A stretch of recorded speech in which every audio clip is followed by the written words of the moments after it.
عزیزی تازه اون اهل مسجده آمده پیش من چند روز پیش، میگه خدا به من پسری داده شیخ، من دوست دارم شما براش اسم انتخاب بکنی. گفتم محمد، گفتم عبدالله، گفت عبدالرحمن، ابوبکر، عمر، عثمان، علی. تو آمده پیش من یه شیخم، به من میگی اسم انتخاب بکن برای پسرم، بعد میگی اسم قدیمیه، اسم قشنگتر میگی میخوام، اسم قشنگتر، زیباتر. یعنی میخوای بگی که من بگم الکس اسمش بذار؟ چیزی دیگه نمونده که از من الکس رو بگیرید. من میگم عبدالله و عبدالرحمن و فلان، میگی نه این کمی قشنگتر. پیامبر صلی الله علیه و سلم میفرمایند احب الاسماء الی الله، محبوب ترین اسم ها نزد خدا دو تا اسم برای پسر، عبدالله و عبدالرحمن.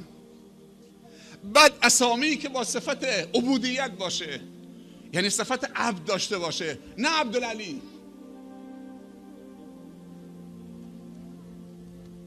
نه عبدالعلی، نه عبدالحسین.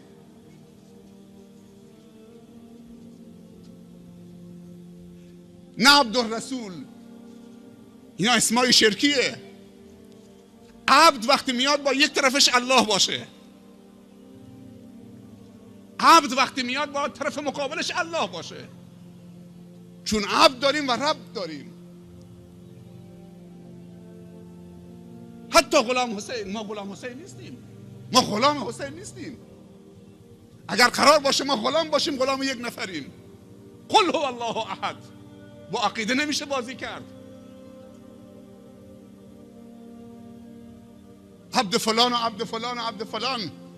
بهترین اسمها عبدالله و عبدالرحمن، و بعد بهترین اسمهایی که صفت عبودیت داشته باشه. یعنی 99 تا اسم خدا اولش بیاری عبد، عبدالله، عبدالکریم، عبدالستار، عبدالمنان، عبدالغفور، عبدالشکور.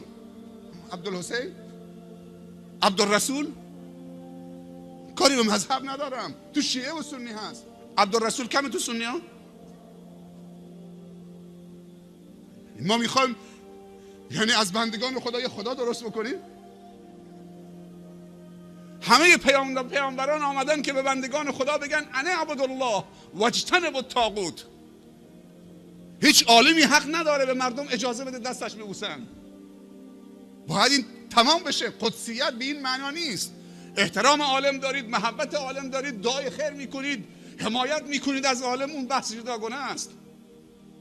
عالم هم به تو خدمت داره میکنه، احترامش جای خودش. اما این که خم بشی دستش ببوسید، خم شدن فقط برای الله. الله اکبر، سبحان ربی العظیم و بحمده، سبحان ربی الاعلی و بحمده، دیگه مال کسی دیگه نیست.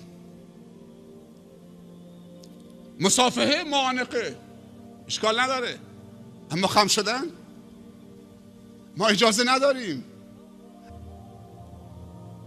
سروران، برادران و خواهران عزیز، شما که جمع شدید اینجا، جمع شدید کلام خدا را بشنوید،